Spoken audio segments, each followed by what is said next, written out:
Bible पाठशाला अध्ययन श्रृंखला में सारे भाई बहनों को हार्दिक स्वागत करना चाहते हैं। हमारे पूरा टीम आपके लिए ये बाइबल का अध्ययन श्रृंखला को प्रस्तुत कर रहा है, जिससे कि आप प्रभु में आगे बढ़े। मेरे प्रिय भाई बहनों, हमने प्रभु यीशु मसीह के बारे में सुसमाचार को सुना होगा। शायद आपने मीडिया के माध्यम से या माता पिता के द्वारा या फिर अपने मित्रों के द्वारा सुसमाचार को सुनकर आपके जीवन के सबसे महत्वपूर्ण निर्णय को आपने लिया होगा। वो ये है कि यीशु मसीह को अपने जीवन में उद्धारकर्ता के रूप में आपने स्वीकार किया है। और उस दिन के बाद हमने अपने आत्मिक जीवन को शुरू किया।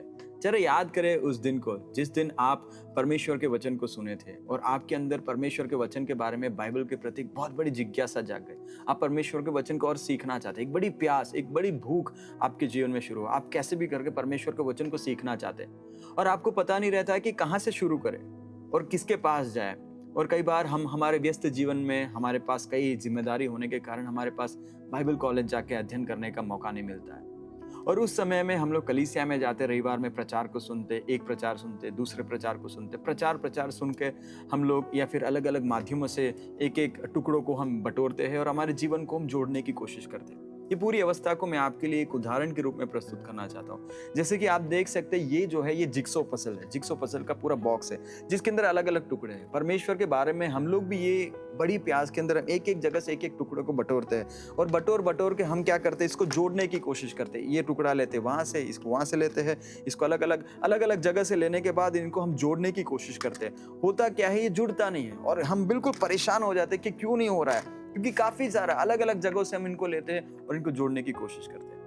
परमेश्वर यही चाहता है कि यीशु मसीह को उद्धारकर्ता के रूप में स्वीकार करने के बाद हम एक फलदायक जीवन को जिए, एक बड़ी आनंद की वाटिका के समान हमारा जीवन होना चाहिए। परंतु होता क्या है, पूरी तरीके से इतने अलग अलग माध्यमों से लेने के बाद हमारा जीवन मानो एक रेगिस्तान में पहुंच जाता है। तो इसका मुख्य कारण क्या है कि हमारे पास एक संपूर्ण चित्र नहीं होता। जब हमारे पास ये संपूर्ण चित्र नहीं होता है तो हम अलग अलग जो जोड़ कहाँ करना है, अलग अलग पीस को कहाँ लगाना है, हमें पता नहीं चलता है। और इस बड़ी समस्या में हमें ये जरूरी है कि हमारे पास एक संपूर्ण चित्र हो। बाइबल को भी जब हम अध्ययन करते हैं, हमारे पास एक संपूर्ण चित्र होना बहुत ही जरूरी है। और इसके लिए मेरे प्रियो, आपके अध्ययन के अंदर जब आपके मसीह जीवन में आप आगे बढ़ रहे हैं, एक सिस्टमैटिक बाइबल स्टडी होना बहुत ही जरूरी है। कहीं ना कहीं से, किसी भी माध्यम से आप एक बाइबल को सिस्टमैटिकली स्टडी करना कोशिश करें। क्रमबद्ध तरीके से बाइबल को सीखना बहुत ही जरूरी है, तो ही हम परमेश्वर के वचन को, उसके पूर्ण चित्र को जान पाएंगे। जैसे कि आप अपने बच्चों को जब स्कूल में भेजते हैं तो आप उनको सीधा चौथी कक्षा में, उसके बाद तीसरी कक्षा में, उसके बाद 9वीं कक्षा में ऐसे नहीं भेजते। आप उनको पहले कक्षा में, दूसरे कक्षा में क्रमबद्ध तरीके से उनका ज्ञान बढ़ता है, जिससे कि वो पूर्ण तरीके से समझ पाते हैं। तो हमारे आत्मिक जीवन में भी हमें आगे बढ़ना है तो बहुत ही जरूरी है कि हम बाइबल को क्रमबद्ध तरीके से सीखें। और हम आपको कहना चाहते हैं कि हमारा पूरा टीम की यही प्रयास है कि आपके लिए एक बाइबल का मूलभूत सिद्धांतों के साथ हम शुरू करेंगे और एक क्रमबद्ध तरीके से बाइबल की इस अध्ययन श्रृंखला को प्रस्तुत करना चाहते हैं। हर सप्ताह आपके लिए हम लोग मंगलवार को और गुरुवार को रात को 8 बजे इसी YouTube चैनल में 15 से 20 मिनट का छोटे छोटे वीडियो को प्रस्तुत करना चाहेंगे, जहाँ पर आप परमेश्वर के वचन को क्रमबद्ध तरीके से सीखें। तो मेरे प्रियो, मैं आपसे कहना चाहता, आपके पास सप्ताह में 10,080 मिनट मिलते हैं। उसमें से आप कम से कम 40 से 50 मिनट एक सप्ताह में निकालें, वीडियो को देखें और देखने के बाद जो आपने सुना उसको ऐसे विश्वास ना करें, बाइबल को ले और उसको टैली करें कि किस प्रकार परमेश्वर के वचन में क्या वो लिखा है और उस वचन को सीखें, समय निकालें। और हमारी यही इच्छा है कि आप परमेश्वर के वचन को सीखकर प्रभु में और भी आगे बढ़े। अगर आप प्रभु में नए हैं तो मैं आपसे कहना चाहता हूँ, ये आपके लिए एक बहुत ही अच्छा शुरुआत हो सकता है। अगर आप प्रभु में बहुत पुराने, बहुत समय से विश्वासी है, आपके लिए भी ये अच्छा मौका है। शायद आप बाइबल कॉलेज में अब तक नहीं गए होंगे, आप इन वीडियो को एक एक करके देखें, क्रमबद्ध तरीके से देखें और परमेश्वर के वचन के एक एक जोड़ को समझें, ताकि आप उस संपूर्ण चित्र को समझ पाए। तो हमारी यही आशा है कि आप इन अध्ययनों के द्वारा प्रभु से बहुत ही आशीष पाए। दूसरी बात हम ये देखेंगे कि ये हमारा जो अध्ययन श्रृंखला है, उसका पूरा जो निचोड़ है, हम 5 बातों पर हम ध्यान केंद्रित करना चाहते हैं। यह हम अध्ययन क्यों करें, 5 बात पर हम अध्ययन केंद्रित करना चाहते हैं। पहला बिंदु जिस पर हम हमारे अध्ययन को केंद्रित करना चाहते हैं वो ये है कि किस प्रकार हम परमेश्वर के साथ एक व्यक्तिगत संबंध को मजबूत बनाएं। कई बार हम ये कोशिश करते हैं, हम प्रभु के लिए जब जीवन जीते हैं, गलती करते हैं, हमारे जीवन को एक एक स्वभाव को हम हेरफेर करने की कोशिश करते हैं, परंतु वो हो नहीं पाता है। मेरे प्रियो, ये बहुत ही जरूरी है। सबसे पहले हमें हमारे प्रभु के साथ, यीशु के साथ हमें एक व्यक्तिगत संबंध को बनाना है और ये हृदय का रवैया को बदलना बहुत ही जरूरी है। तो पहला मुद्दा, हमारा ध्यान इस पर केंद्रित रहेगा कि किस प्रकार हम परमेश्वर के साथ एक व्यक्तिगत संबंध को स्थापित करें। दूसरी बात, हम लोग परमेश्वर की चरित्र, परमेश्वर के स्वभाव को देखेंगे। ताकि परमेश्वर का स्वभाव क्या है, जब आप जानोगे तो ही आप परमेश्वर पर भरोसा कर पाओगे, परमेश्वर के समान बनने की कोशिश करोगे। तीसरा मुद्दा जिस पर हम लोग हमारे ध्यान को केंद्रित करेंगे वो ये है कि पवित्र आत्मा के साथ किस प्रकार हमारे व्यक्तिगत संबंध को हम स्थापित करें, उसको हम देखेंगे। कई लोग पवित्र आत्मा को एक सामर्थ के रूप में जानते हैं, परंतु मैं आपसे कहना चाहता हूं पवित्र आत्मा एक व्यक्ति है। जिस प्रकार पति पत्नी के साथ एक संबंध को स्थापित करता है, पिता अपने पुत्र या पुत्री के साथ, माता जो संबंध को स्थापित करते हैं, उसी प्रकार पवित्र आत्मा के साथ हमारे एक व्यक्तिगत संबंध को स्थापित करना बहुत ही जरूरी है। तो हमारा ध्यान जो है इस बात पर केंद्रित रहेगा। चौथी बात, हमारा ध्यान इस बात पर केंद्रित रहेगा कि परमेश्वर को हम अनुमति देंगे कि वो हमारे सोच को बदले। हमारा सोच को बदलना बहुत ही जरूरी है। जिस प्रकार पौलुस के शब्दों में कहे तो मनों का नवीनीकरण होना, मन को शुद्ध करना बहुत ही जरूरी है। आप अपने स्वभाव, आपके डूइंग को आप ज्यादा फोकस ना करें, बीइंग, आप जो अंदर हो, आपका जो अंदर का मन है उस पर आपको ध्यान को लगाए और प्रभु को बोले, प्रभु मेरा मन को बदला। जब परमेश्वर को आप अपने मन को बदलने के लिए अनुमति देंगे, मैं आपसे निश्चित कहना चाहता हूं आपके जीवन के काम भी बदलने लगेंगे। पांचवी बात हम इस बात पर केंद्रित करना चाहेंगे हमारे इस पूरे अध्ययन को, ये है कि किस प्रकार हम पवित्र आत्मा पर निर्भर होकर हमारा संपूर्ण जीवन यीशु मसीह की प्रभुता के अधीन में हम समर्पण करेंगे। उसके लिए निर्णय लेना पड़ेगा। उसके लिए निर्णय लेने के लिए मैं चाहता हूँ कि जैसे जैसे आप वचन को सीखेंगे, आप अपने जीवन को परमेश्वर के सामने पवित्र आत्मा पर निर्भर होकर प्रभु यीशु मसीह की प्रभुता के अधीन में आने के लिए आप कोशिश करें। वही हमारी प्रार्थना है। तीसरी बात हम आपको बताना चाहते हैं कि ये जो अध्ययन श्रृंखला है, बाइबल पाठशाला अध्ययन श्रृंखला, उसका 3 महत्वपूर्ण उद्देश्य है, लक्ष्य है। जिस प्रकार एक फुटबॉल गेंद शुरू होता है, हर एक जो खिलाड़ी है वो गेंद को एक लक्ष्य की ओर लेके जाता है। तो ये अध्ययन श्रृंखला जो आप देख रहे हैं, इसका भी 3 महत्वपूर्ण उद्देश्य है। सबसे पहला हमारा लक्ष्य उद्देश्य यह है कि आप आत्मिक तौर पर और परिपक्व बने। जैसे प्रभु का दास पौलुस की भाषा में कहे तो कोलोसियों की पत्री उसका पहला अध्याय उसके 28 और 29 में देखो प्रभु का दास पौलुस क्या कहता है। कोलोसियों की पत्री पहला अध्याय 28 से 29, आप स्क्रीन पर परमेश्वर के वचन को देख सकते हैं। प्रभु का दास कहता है, जिसका प्रचार करके हम हर एक मनुष्य को जता देते हैं और सारे ज्ञान से हर एक मनुष्य को सिखाते हैं कि हम हर एक व्यक्ति को मसीह में सिद्ध करके उपस्थित करें। तो वो सिद्धि को प्राप्त करना बहुत ही जरूरी है। 29 में लिखा गया है, और इसी के लिए मैं उसकी उस शक्ति के अनुसार जो मुझ में सामर्थ्य के साथ प्रभाव डालती है, तन मन लगाकर परिश्रम भी करता हूँ। हमारा यही परिश्रम इसीलिए है कि हर एक मनुष्य, चाहे आपके पास ऐसा एक अध्ययन करने का मौका नहीं मिला है, हमारी यही इच्छा है कि आप इस अध्ययन को करने के बाद आप प्रभु में सिद्ध बने, परिपक्व बने। जैसे जैसे हम मसीह में आगे बढ़ते हैं, वो परिपक्वता बहुत ही जरूरी है। जैसे आपके घर में एक बालक जन्म होता है, आप उसको संभालते हैं, माता पिता संभालते हैं, उसको पोषण देते हैं। सही संभालने के कारण क्या होता है कि बालक बढ़ता है, परिपक्व होता है। जैसे किसान अपने खेत के अंदर एक पौधा को लगाता है, उसको संभालता है, उसको पोषण प्रदान करता है, उसके बाद वो पौधा धीमे धीमे बढ़ता है और फलवंत होता है। तो पहली हमारा उद्देश्य और लक्ष्य यह है कि हम आत्मिक तौर पर और भी परिपक्व हो। परमेश्वर हमें मदद करे कि आप इस श्रृंखला में जिस प्रकार आगे बढ़ते जाएंगे, आपके आत्मिक जीवन में आप और परिपक्व बने। दूसरा लक्ष्य इस बाइबल पाठशाला अध्ययन श्रृंखला का वो ये है कि हम आत्मिक तौर पर और फलवंत बने। प्रभु हमसे यही चाहता है कि हम और फलवंत बने। देखो यीशु मसीह यूहन्ना रचित सुसमाचार 15वें अध्याय उसके 8 में क्या कहता है। यीशु कहता है, मेरे पिता की महिमा इसी से होती है कि तुम बहुत सा फल लाओ, तब ही तुम मेरे चेहरे ठहरोगे। प्रभु हम में बहुत फल देखना चाहता है। पिता चाहता है कि आपके जीवन के अंदर और भी फल दिखे।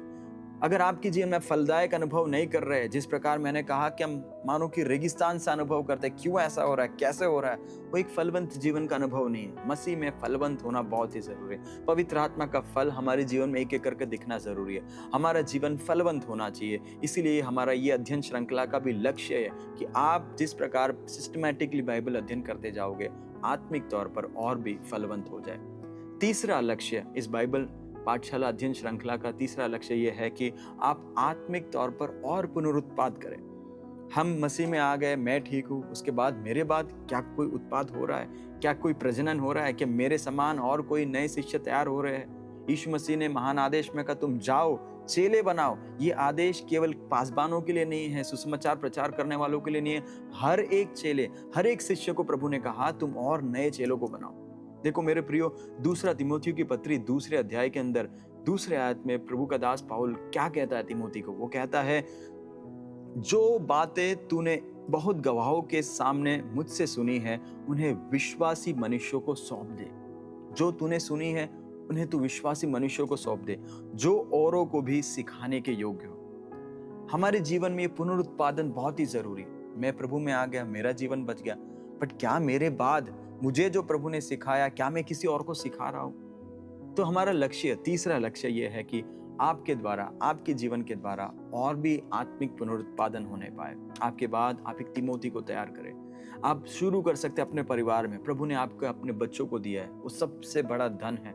आपके पास इस संसार में और कोई धन नहीं। आपके बालक, आपके बच्चे, आपके परिवार में जो बालक परमेश्वर ने दिया वो आपका धन है। उनको आप एक आत्मिक चेले बनाने की कोशिश करो। किस प्रकार? सबसे पहले खुद एक अच्छे चेले बने और आत्मिक चेलों को बनाए। हमारे आजू बाजू में जितने लोग हैं, परिवार में जितने लोग हैं, उनके पास हम परमेश्वर के सुसमाचार को लेकर जाए, और यही हमारा लक्ष्य है। तो 3 बातों को हमने देखा। पहली बात हमने ये देखा कि हमारे आत्मिक जीवन में हमें आत्मिक तौर पर परिपक्व होना है, बहुत जरूरी है हम आत्मिक तौर पर परिपक्व हो। दूसरी बात हमने देखा, हमारा लक्ष्य यह है कि हम आत्मिक तौर पर और फलवंत हो जाए। तीसरी बात हमने देखा कि हमारे जीवन में आत्मिक पुनरुत्पादन होना बहुत ही जरूरी है। तो हमारी यही प्रार्थना है कि ये पूरे श्रृंखला में जिस प्रकार हम आगे बढ़ते जाएंगे, प्रभु आपको मदद करे कि आप तीनों लक्ष्यों को पूर्ण करें। आइए हम लोग आगे देखेंगे इस बाइबल पाठशाला अध्ययन श्रृंखला में हम क्या सीखने जा रहे हैं। ये बहुत ही ज़रूरी है कि हमें समझना है, क्योंकि हम शुरू तो कर रहे हैं, परंतु अगर आपको मालूम है कि आप कौन से पाठ को सीखेंगे तो आपके अंदर सीखने की जिज्ञासा बनी रहेगी। तो आगे मैं संक्षिप्त शब्दों में एक एक पाठ जो हम सीखने जा रहे हैं उसके केवल टाइटल आपको देना चाहता हूँ, ताकि आप आगे हम एक ही साथ अध्ययन करें। तो पहला जो भाग है उसके अंदर कुल 16 पाठ रहेगा। 16 पाठ के अंदर अलग अलग अध्याय को हम सीखेंगे, जो वीडियोस आप देखेंगे। तो पहले पाठ के अंदर हम लोग देखेंगे कि सामान्य मसीह जीवन की संक्षिप्त अवलोकन को हम देखेंगे कि रियली एक जनरल आउटलुक क्या है मसीह जीवन का। एक संक्षिप्त अवलोकन को हम अध्ययन करने की कोशिश करेंगे पहले पाठ के अंदर। दूसरे पाठ के अंदर हम लोग देखेंगे परमेश्वर के बारे में, परमेश्वर को जानना कि परमेश्वर कौन है। हम लोग डिटेल में नहीं जाएंगे, केवल संक्षिप्त पहले भाग के अंदर हम लोग उसके केवल रूपरेखा को देखेंगे। जब हम लोग आगे के तीसरे भाग में जाएंगे तब और डिटेल में देखेंगे परमेश्वर के बारे में। परंतु इस पाठ के अंदर, दूसरे पाठ के अंदर हम लोग देखेंगे कि परमेश्वर कौन है, परमेश्वर के स्वभाव क्या है, कुछ मूलभूत बातों को हम अध्ययन करने की कोशिश करेंगे। तीसरा पाठ के अंदर हम लोग देखेंगे कि उद्धार के सिद्धांत। उद्धार बहुत ही एक महत्वपूर्ण स्थान है जहाँ पर हमारे टूटे संबंध, एदन वाटिका के अंदर मनुष्य सृष्टिकर्ता के साथ मनुष्य जो है वो अपना रिश्ता को तोड़ देता है। पाप के कारण रिश्ता टूट जाता है, परंतु उद्धार ऐसा एक माध्यम है जिसके द्वारा परमेश्वर उस टूटे रिश्ते को वापस जोड़ता है। तो उद्धार के सिद्धांत क्या है, उसके अंदर के कुछ मूलभूत बातों को हम सीखेंगे। तो उद्धार के बारे में केवल प्राथमिक बातों को हम पहले भाग में सीखेंगे, हम गहराई में आने वाले तीसरे भाग में हम अध्ययन करेंगे। चौथे पाठ के अंदर हम लोग ये अध्ययन करेंगे कि एक मसीह की आत्मिक संरचना क्या है, what is a Christian anatomy of A Christian person. तो उसको हम अध्ययन करेंगे कि एक मसीह व्यक्ति की संरचना क्या है, किस भाग में परमेश्वर ने बनाया है, उसके कुछ मूल सिद्धांतों को हम सीखेंगे। पांचवें पाठ के अंदर हम लोग देखेंगे कि परमेश्वर का दिव्य स्वभाव और परमेश्वर का दिव्य चरित्र क्या है, और साथ में हम देखेंगे कि मानवीय स्वभाव क्या है। परमेश्वर का स्वभाव, मानवीय स्वभाव, इन दोनों को हम तुलना कर कुछ अनमोल बातों को अध्ययन करेंगे। छठा पाठ के अंदर हम लोग देखेंगे कि पवित्र आत्मा के साथ हम कैसे जुड़े, किस प्रकार हम पवित्र आत्मा के साथ एक संबंध को स्थापित करें। वो छठे पाठ में हम लोग देखेंगे कि पवित्र आत्मा कौन है। केवल प्राथमिक बातों को देखने के बाद हमारा रिश्ता किस प्रकार हम पवित्र आत्मा के साथ जोड़ सकते हैं, उस बात को हम लोग अध्ययन करेंगे। सातवें पाठ के अंदर हम लोग देखेंगे कि यीशु मसीह को हमने प्रभु के रूप में स्वीकार किया है, तो यीशु मसीह का प्रभुत्व, आधिपत्य हमारे जीवन में क्या है, उसके लिए हम किस प्रकार हमारे व्यक्तिगत जीवन को समर्पण करें, उसको हम लोग सातवें पाठ में देखेंगे। नौवें पाठ के अंदर हम मनुष्य के 2 स्वभाव की समीक्षा करेंगे। परमेश्वर ने मनुष्य को बनाया है, परंतु मनुष्य के अंदर 2 स्वभाव है। वो कौन से स्वभाव है उसको हम लोग अध्ययन करने की कोशिश करेंगे, क्योंकि ये 2 स्वभाव के बीच में हमेशा एक संघर्ष रहता है। तो इन 2 स्वभाव को हम 8वें पाठ में अध्ययन करेंगे। 9वें पाठ में हम लोग देखेंगे प्रभु के साथ बने रहना, किस प्रकार प्रभु के साथ हम निरंतर संगति बनाए रखें, उसको हम लोग 9वें पाठ में देखेंगे। बहुत ही मूल सिद्धांत है मसीह जीवन का कि हम प्रभु के साथ बने रहे। कई बार हम प्रभु से जुड़े नहीं रहते, इसके कारण हमारे जीवन में जीवनदाता से हम अलग हो जाते हैं, हमारे अंदर जीवन नहीं रहता। तो उन मूलभूत सिद्धांत को हम लोग 9वें पाठ में सीखेंगे। 10वें पाठ के अंदर स्थायी बने रहने की बातों को हम सीखेंगे, किस प्रकार हम स्थायी बने रहे, और उसके कुछ अनुरूप वचन को और दृष्टांत को हम देखेंगे जो बाइबल में लिखा गया है। किस प्रकार एक परमानेंट रिलेशनशिप में प्रभु में बने रहेंगे, एक परमानेंट अबाइडिंग बहुत ही जरूरी है हमारे जीवन में, वो 10वें पार्ट में हम लोग देखेंगे। 11वें पार्ट के अंदर हम लोग वर्तमान में बने रहना, आज प्रभु ने आज हमें दिया है तो किस प्रकार हम उस वर्तमान समय में, इस क्षण में किस प्रकार प्रभु में बने रहेंगे, वो हम सीखेंगे। 12वें पार्ट में हम लोग सीखेंगे प्रभु की संगति में प्रतिदिन बने रहना, हर दिन प्रभु के साथ बने रहना बहुत ही जरूरी है, और ये एक डेली वॉक है, हर दिन प्रभु के साथ बने रहना, उसको हम लोग 12वें पार्ट में सीखेंगे। 13वें पार्ट के अंदर हम लोग सीखेंगे सामान्य स्वस्थ मसीह की प्राथमिक आध्यात्मिक विकास या फिर एक आत्मिक विकास किस प्रकार हो सकता है। प्रभु हमको हेल्दी देखना चाहता है, स्वस्थ मसीह जीवन को हम जीते हैं। स्वस्थ जीवन जीने के बाद अगला जो पड़ाव रहता है कि हमारा जीवन का आत्मिक विकास होना बहुत जरूरी है, तो उसके बारे में कुछ सिद्धांत को हम लोग 13वें पार्ट में देखेंगे। 14वें पार्ट के अंदर हम लोग कठिनाइयाँ, दुख और परमेश्वर की संप्रभुता को देखेंगे। हमारे इस जीवन के अंदर, मसीह जीवन के अंदर, जब दुनिया में जीते कठिनाइयाँ आती है, दुख आती है, क्लेश आते हैं, परेशानी आते हैं, वो उस तूफान के समान के कुछ समय रहते हैं, और उस समय में प्रभु की संप्रभुता को समझना कि अभी भी प्रभु कंट्रोल में है, प्रभु का हाथ मुझ पर है, उसके बारे में कुछ सिद्धांत को हम लोग 14वें पार्ट में सीखेंगे। 15वां पार्ट में हम लोग देखेंगे कि सही चुनाव किस प्रकार करना है। हमारे जीवन में कई विकल्प आते हैं और उस विकल्प के सामने हम किस चुनाव को लें और परमेश्वर की इच्छा क्या है उसको किस प्रकार हम समझेंगे, उसको हम लोग 15वें पार्ट में देखेंगे।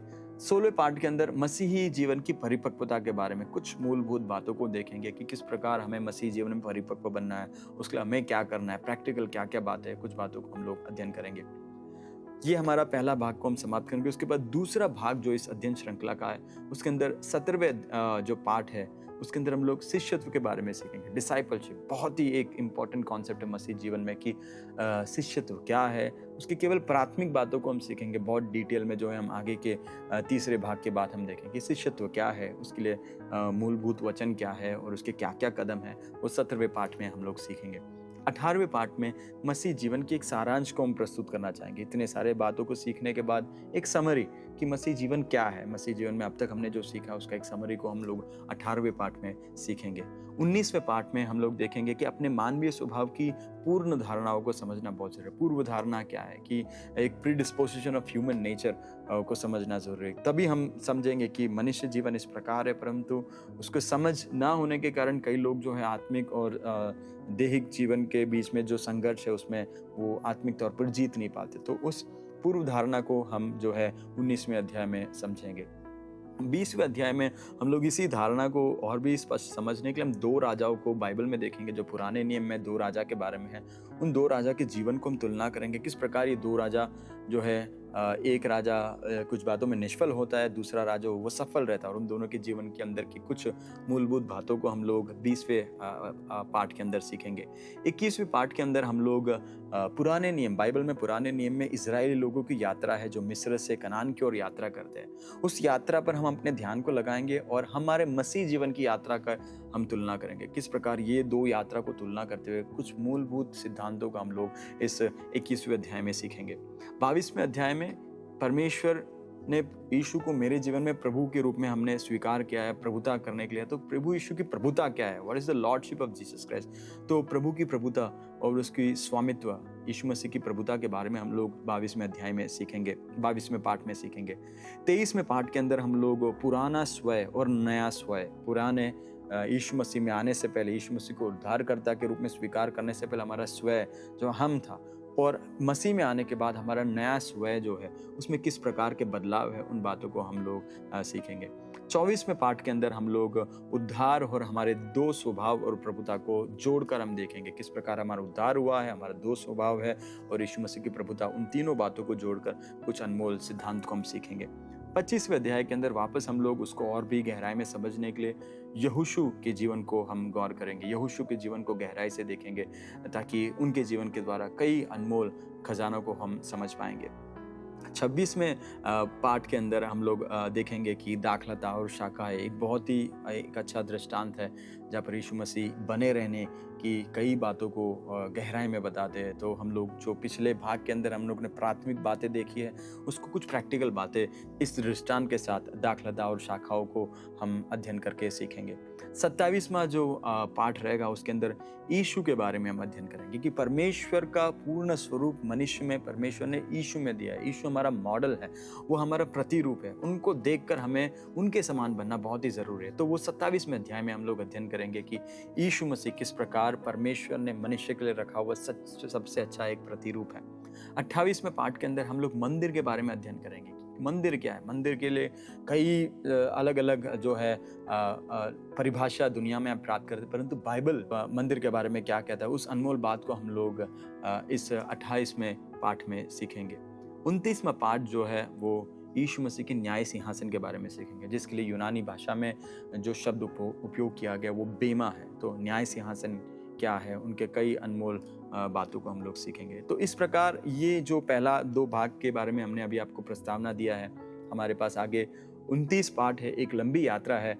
और मैं विश्वास करता हूँ कि एक एक करके एक एक पीस जिस प्रकार आपने देखा, एक एक चीज़ों को हम जोड़ते जोड़ते जाएंगे और एक संपूर्ण चित्र को समझने की कोशिश करेंगे। तो ये 2 भाग ये है। तीसरे चौथे भागों के अंदर हम बाइबल का सर्वे देखेंगे और कुछ मूलभूत सिद्धांत जिसका केवल हमने प्राथमिक ज्ञान को प्राप्त किया, उसको हम लोग तीसरे भाग में अध्ययन करेंगे और बाइबल का पूर्ण चित्र को हम समझे, ताकि हमारा लक्ष्य एक ही है। जैसे 3 बातों को मैंने हमें बताया कि हमें आत्मिक तौर पर और परिपक्व बनना है, आत्मिक तौर पर और फलवंत बनना है, आत्मिक तौर पर और भी लोगों को पुनरुत्पादन करना है। ये हमारा जीवन का लक्ष्य बनने पाए। हमारी यही प्रार्थना है कि प्रभु हमारे साथ बने रहे। आप हमारे पूरे टीम के लिए प्रार्थना करें जो इस सारे बात जो आप स्क्रीन पर देख रहे हैं आपके पास तक पहुंचाने के लिए हम लोग मेहनत कर रहे हैं। और हर सप्ताह में मंगलवार को और गुरुवार को रात को 8 बजे इसी YouTube चैनल पर आपके पास ये सारी बातों को हम पहुंचाने के लिए कोशिश करेंगे।